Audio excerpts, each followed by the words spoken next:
Hey folks, this is Monk, and we are back with another episode of From the Canopy Film Show, and I'm joined as always with my co-host Cornelius, aka Evil Corny. Hey, what's up? What's going on? We are here to review films, folks, as we always do. Make sure you like and subscribe to the channel if you want more of this on a regular basis. So we got a bunch of them today that we've been watching lately through various formats. Some stuff is in theater, some stuff is streaming, some stuff you could rent to watch. But let's start off with Happy Gilmore 2. And this is going to be the Netflix exclusive sequel to the original film, Happy Gilmore. And in this film, Gilmore returns to the sport of golf since his retirement after winning his first tour championship to finance his daughter's ballet classes. This is directed by Kyle Newacek, and the film stars, of course, Adam Sandler. We've also got Sonny Sandler.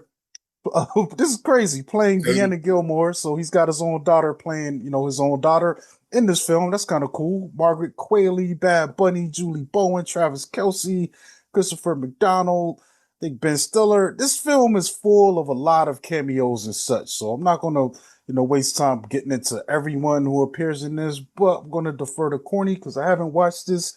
And what did you think about this film? overall, I had a lot of fun with it. I had very low expectations because, majority of the time when we have Netflix films that, especially when they're sequels to something, they kind of fall flat. But I had a lot of fun with this.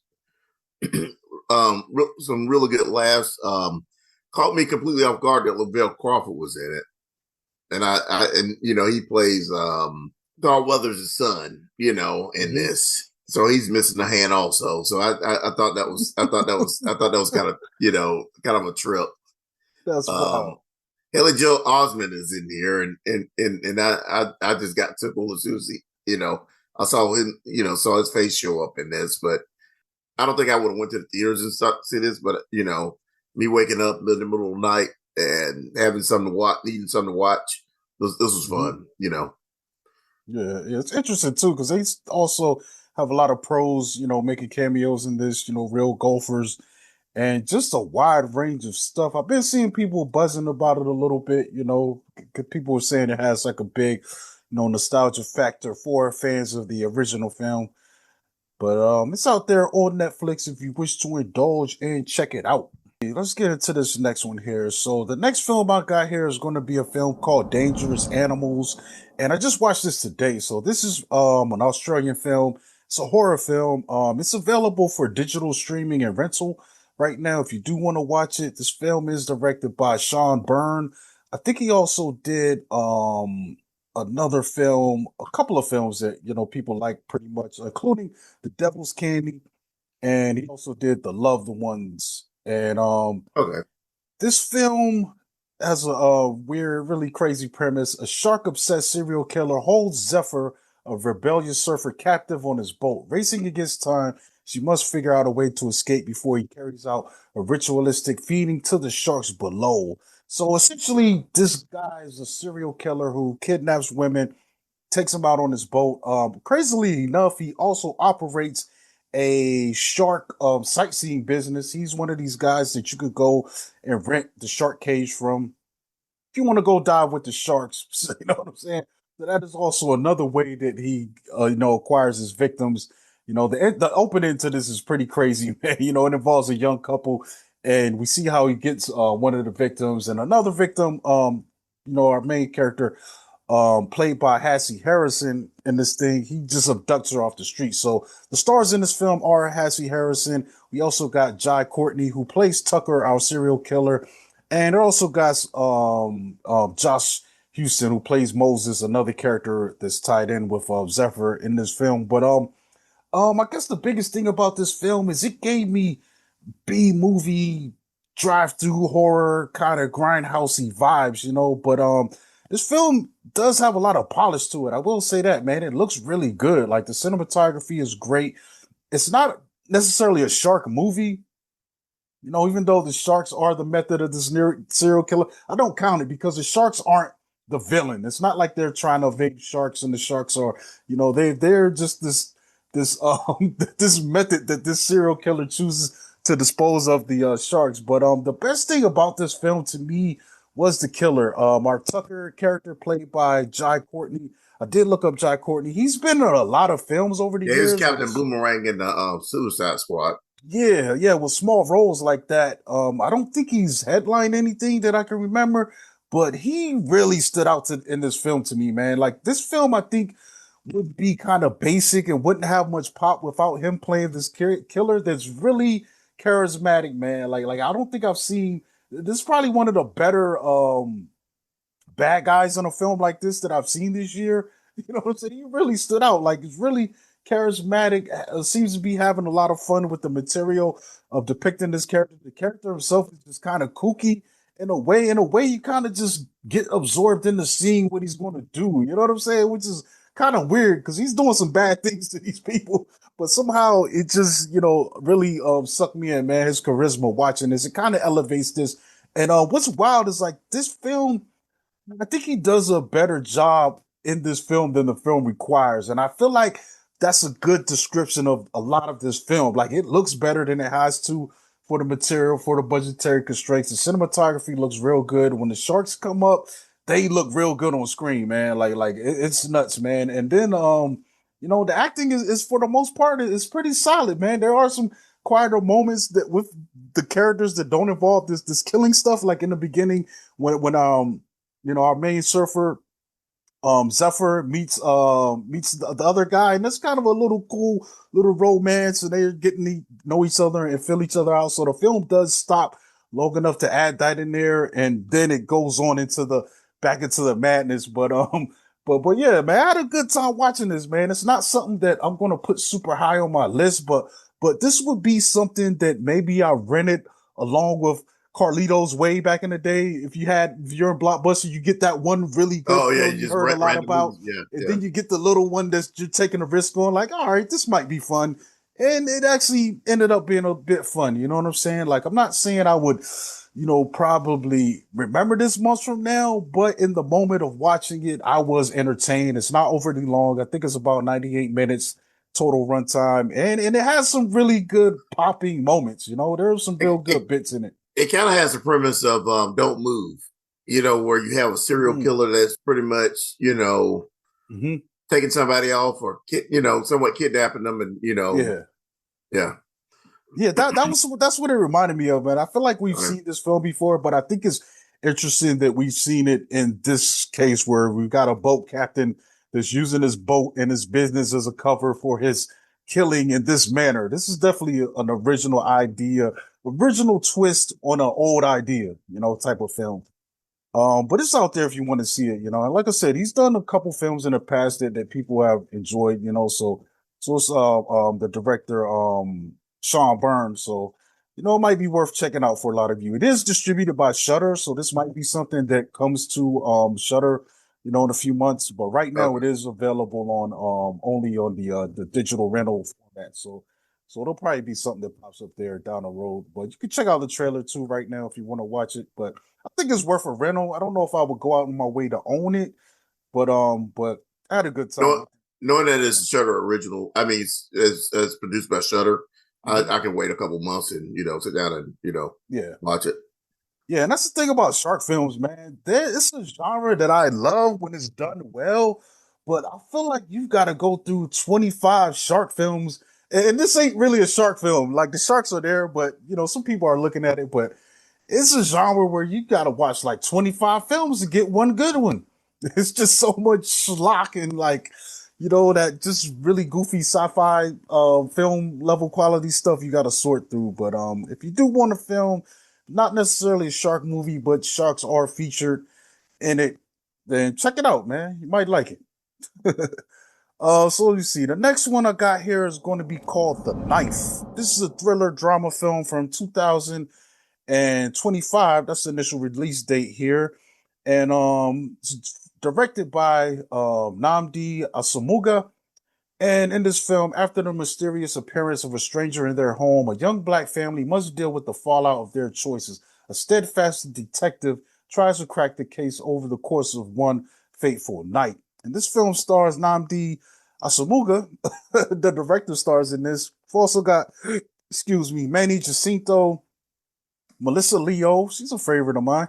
Hmm. Aja Naomi King and Lucinda Jenny. Those are going to be our initial ones. We also got Amari Alexis, Shannon Corbell, and I think those are going to be our main people in this day. So, what did you think of this, Courtney? Because I haven't seen this one. That was a good film. I didn't know, and I didn't look at the credits, but the main character is the director. What's happening is this family has moved into this home and they're somewhat renovating it. This woman just shows up in the middle of the night. You know, the husband's startled and everything, and an incident happens, and you think that the stranger might have been killed. They don't really go into details, but about exactly what happens at the moment.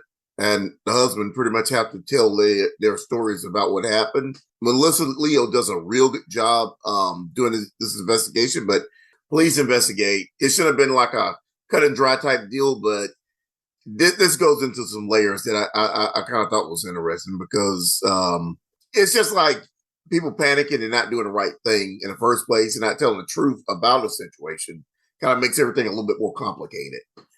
Mhm. And I really enjoyed this, and I kind of highly recommend this if it's when it hits theaters and everything. What's I the don't think it release hits. date? I think the 15th of August. Oh, okay, okay. And I'm showing yeah, theaters August 15th, 2025. So it's about 2 weeks out. Yeah, yeah. Like I said, I got a screener for it, and I'm thankful that they sent me a screener for this because I really enjoyed the film. Our next one is going to be a film called Eddington, and this is a Western comedy from Ari Aster. This is going to be his latest film. And during the COVID-19 pandemic, a standoff between a small town sheriff and mayor sparks a powder keg as neighbor is pitted against neighbor in Eddington, New Mexico. And this film stars Joaquin Phoenix. We got Pedro Pascal, Emma Stone, Austin Butler, and we also got, let's go stick to our main guys. Michael Ward is also featured in this film. And I think those are going to be our main people. There's more people in this. It's kind of it's a small town, but we got a few people in this. But what you think about this one? I really enjoyed it. It it is a black comedy, and to me, it just reminded me of a lot of like nonsense that people do. Like, first off, you have like a Black Lives Matter like protest. That's kind of how it starts because of George Floyd? yeah, with George Floyd, the George Floyd incident. But when you go to this town, you don't really see that many black people, but it's a lot of young white people like protesting this, and I kind of thought that they took things a little too far because even though this things like this exist everywhere, it's not happening in that town at the moment. But the protesters get started. The mayor's, I mean, not the mayor. The first off, the sheriff played by Joaquin Phoenix is kind of a nut because everything's kind of getting under his skin. He has a black sheriff black deputy that works with him. He's kind of want to ask him how he's feeling about all this, the situation. It just goes from there. And the more and more we find out about like Joaquin Phoenix's personal life, like he is he comes across as an insecure dude, and what's the word when somebody's kind of trying to be a white knight and all that. I don't know. I did You know what notice I'm that talking. he was trying to connect with the wife. Seems like they were drifting apart, and he's trying to Yeah, keep this but relationship I'm together. trying to think of the word for that. Like his I guess his virtue signaling or whatever.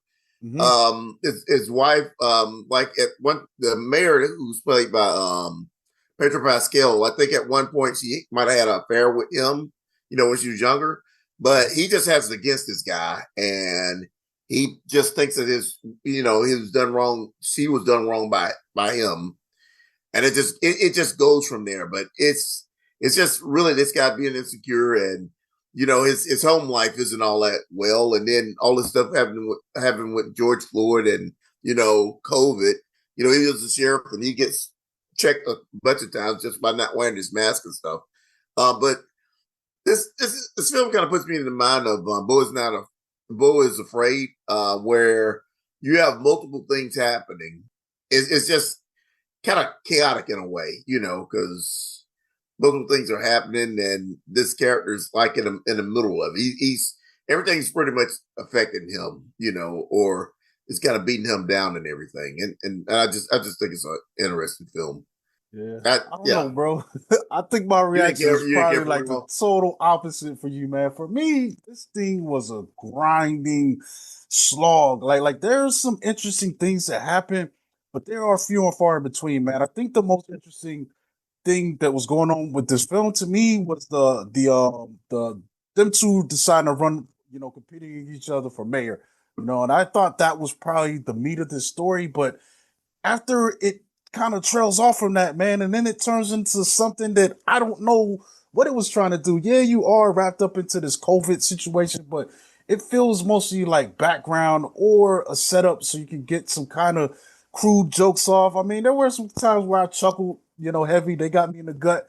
But then a lot of it I felt like was just kind of this film did a lot of fence standing to me, man. Like it was trying to make it seem like we got people on both sides that were being crazy during this time and not giving much of the context. We also got this like a lot of subplots I felt were started in this film that didn't go anywhere, man. And like I felt like even Emma Stone was kind of wasted, as a character in this thing. And then, like I said, the whole conflict with the sheriff thing, it becomes an afterthought as we get into this film. Things happen. I'm not going to spoil them, but like I don't know what the aim of this, man. And even some of the It got protest joking, some of the it. protest stuff kind of, I was like, why are we still coming back to this and trying to pick this apart? Because I think for me, maybe just with my belief system, yeah, these kids, they're white kids in this town, but it seems like the joke became, why are they having empathy for something that can't happen to them? And I'm like, I don't know, bro. Like I think that's a core principle of being a human, and I think that's why some of the George Floyd stuff in real life got so big. So to keep coming back, all right, yeah, there's some funny stuff that could be taken with this, but this film circles back to that several times just to get some quick cheap laughs in. and, It, and, it, and, it and is on just top of that, really, really it weird. kind of reminds me of like a Coen Brothers, like Yeah, early yeah. Coen Brothers type films. I And was feeling some Tarantino-esque vibes in it, yeah, yeah, but I don't think Astor took the care or had the skills to pull it make off. this film as good as those films. You know what I'm saying? I feel like, and then by the time we get to this hyper violent finale, it's just like, what? Like, why? Like, it looked cool for a minute, but then it just more stuff that by the time I got to the end of this, I'm just like, man, what is happening? This film is 2.5 hours. I would say the first hour I was engaged, first hour, first 45 minutes. I was engaged. And then the rest is just like me just in bewilderment, wondering where it's going. By the time we get to the last 40 minutes, I didn't care where it was going and I kind of wanted it to end. And it's just like, I don't know, man. Like, I feel like different people are going to get different things from this film. I Yeah, will say this, yeah. I think the performances were great. Like I did like Joaquin Phoenix in this. I like Pedro, but I'm not sure if the material was up to what they could have got from these guys. It's shot very well. It looks beautiful. You know what I'm saying? There are some really like really great cinematography in this thing, but ultimately I'm still left at the end of this film like, what was the point? Yeah, yeah, You yeah. know? Like, it felt like he was trying to be edgy, but yeah, I like some edgy stuff, but I still need like what are you getting at, Ari? I don't. Does he do director's commentaries at all? I don't know. I haven't seen any of his. Like, I'm just what was going on in your head with this, man? And I think there is some good stuff to be examined from that period in time. It was really nutty. No, I was just saying I would encourage folks to check this film out still and make up your own mind because you might get something more from it that I didn't get. And I'm curious to hear what people do think about this. You know what I'm saying? After they've seen it. So if you do, just comment on the video and let us know. Because Yeah, I don't know. I didn't know overall, what I to make of enjoyed it. it, but everything was just a bit of chaos in this, and Joaquin Phoenix just a nut. But I thought it was well done. I thought it was well done. I did like it. All right, so our next one is going to be the highly anticipated comic book film Fantastic Four. And this is directed by Matt Shackman. And in this film, Mr. Fantastic, Invisible Woman, Human Torch, and the Thing face their most daunting challenge yet as they defend Earth from Galactus and Silver Surfer. The film stars Vanessa Kirby, Pedro Pascal, Joseph Quinn, Julia Garner, and John Malkovich also pops up in here. No, Actually, John Malkovich doesn't. okay, I'm gonna edit that out. So we got Vanessa Kirby, Pedro, Vanessa Kirby. We've got Vanessa Kirby, Pedro Pascal, Joseph Quinn, Julia Garner, and Ralph Nelson make up the main cast in this film. And let's get into this, man. What'd you think about this film?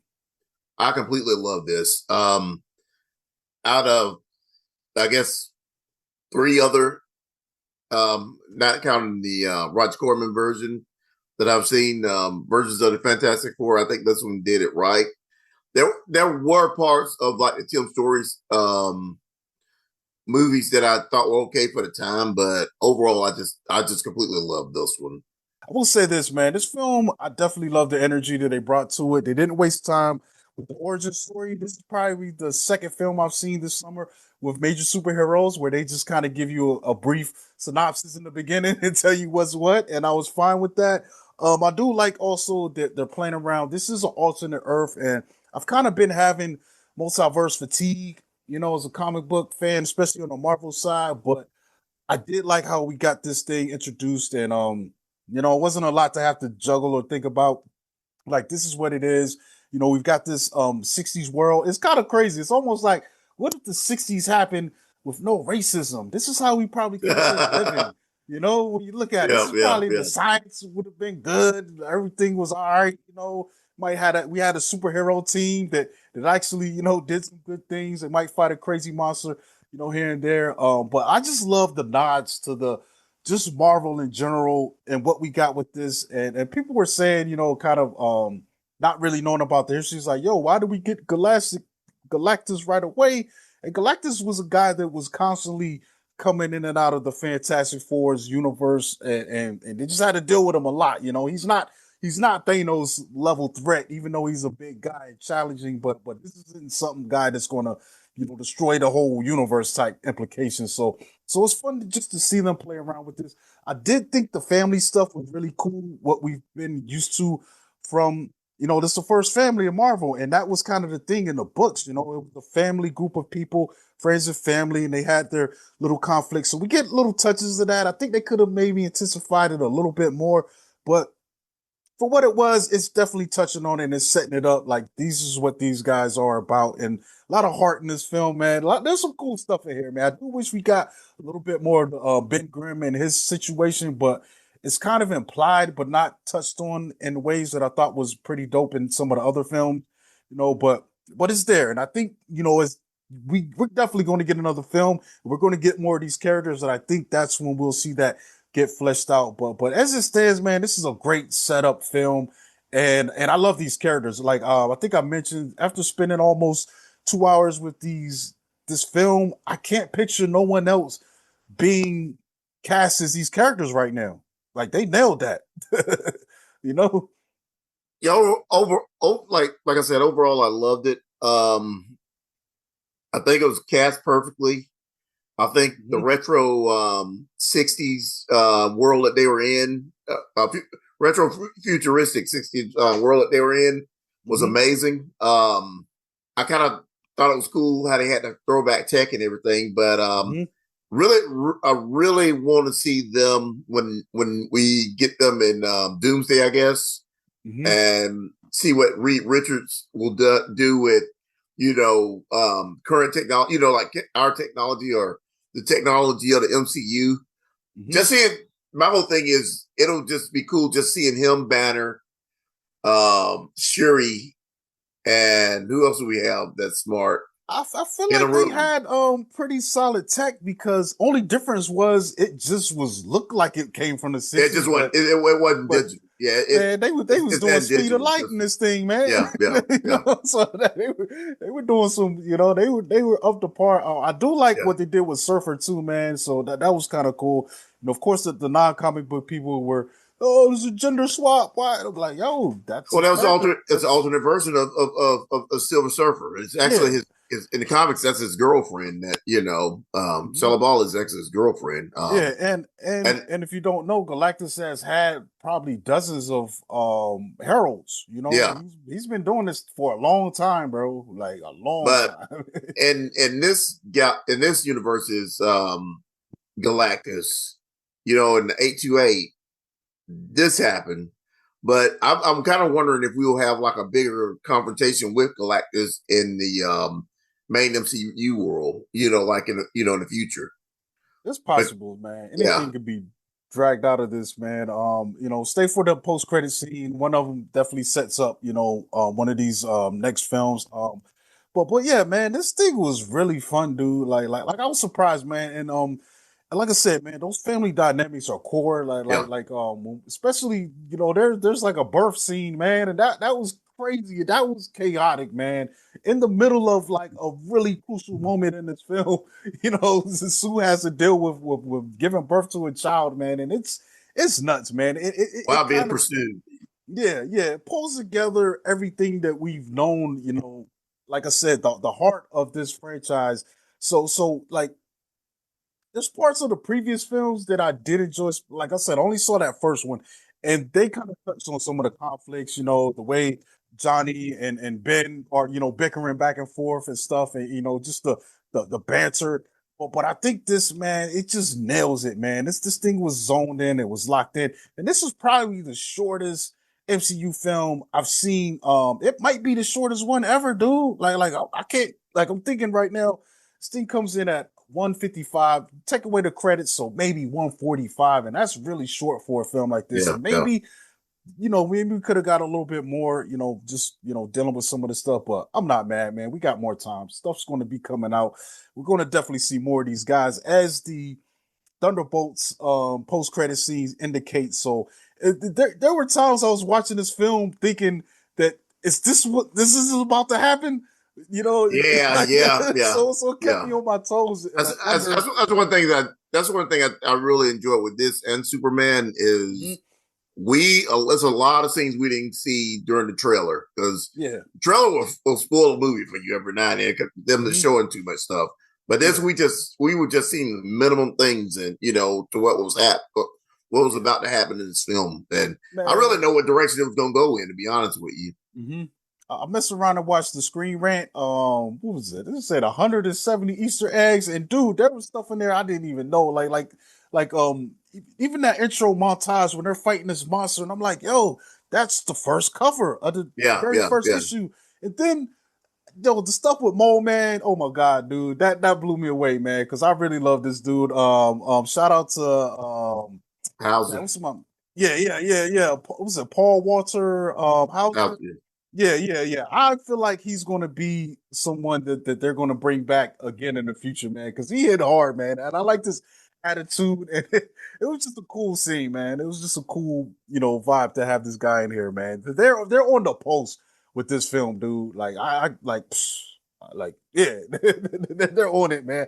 I'm trying to think now, like ranking, the Marvels. This might be the best Marvel one out here, man, right now. But I still think I liked Superman slightly more. Superman had a lot more going on for me, but I this thing is a great time, yo. I think I like this a little bit more than I did Superman. Hmm. But I love both of them. Yeah. But this summer so far, Fantastic Four, then Sinners, and then Superman have been my top three films of the Hmm. year so far. Yeah. Yeah, I don't In think that they order. miss, man. Like superhero stuff, we're eating right now on all Yeah, sides. yeah, Like I think everything that Marvel put out, I like the what DC's put out so far. Even on the TV show tip, man. So like right now is a really good time to be a Marvel fan. And honestly, what's the name? Eyes of Wakanda is out Friday. Friday. Yeah, That's man, bro. Yeah, it's a good time to be a comic book fan when you're not a hater that's what I'm saying, yeah. that's crying and whining about every little thing, man. So I think also interesting enough, I think the next thing they got coming out is going to be the next Spider-Man film. And crazily, man, Tom Holland posted a picture the other day, and he was like, I think he put on a secret shot or secret shoot, which is interesting because we know that they're about to start filming Spider-Man. So what is this secret shoot thing about? Is he going to be making a cameo in another series? Could he possibly be showing up in Daredevil, or something else is about to go into production, or maybe he's shooting a Secret Wars scene? I don't know, man. I don't know. I'm Yeah, you know that. excited. Yeah, yeah. They should be filming both of those at the same time, I think. Mhm. But yeah, Yeah, man. So yeah, dude, it's a lot, man. So I'm here for it. Also, oh yeah, nah, that's a different movie, but yeah. But yeah, man, definitely go see Fantastic Four, man. They did a fantastic job on this film, man. This is easily one of the best films that's been out, during this summer rush.